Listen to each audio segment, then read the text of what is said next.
Hand-waving, dear friends, have you ever heard the phrase, spiritual worship? In Romans chapter 12 verse 1, the Apostle Paul says, "Offer your bodies as a living sacrifice, holy and pleasing to God. This is your spiritual act of worship." This verse reminds us, worship is not just about a moment we give, it's about the life we live.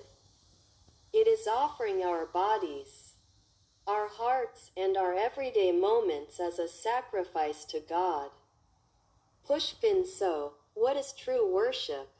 Worship is not merely a one-hour ritual on Sunday. Worship is a personal, heartfelt response to God's grace. And that response must overflow beyond the church walls, into the everyday scenes of our lives. Check mark first, spiritual worship is God-centered. Worship is not a place where I go just to feel better. It is a moment to glorify God, to exalt His name, and to respond to His will. True worship always begins with Him, not with us.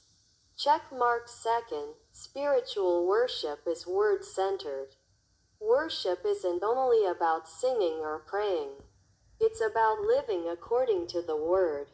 When you love your family, work with integrity, and choose God's will over your own in daily life, that is worship. Check mark third, spiritual worship is community-centered.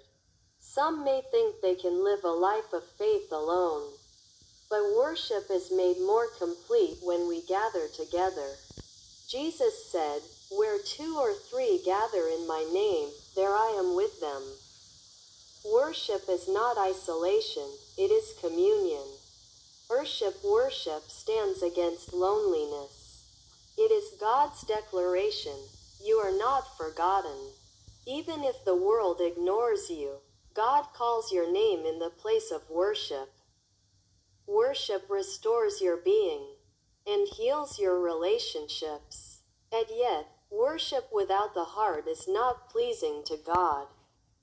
He rejects blind and blemished offerings. Worship is a moment to give our very best. God does not look at outward forms, He looks at the heart. He seeks truth, not show.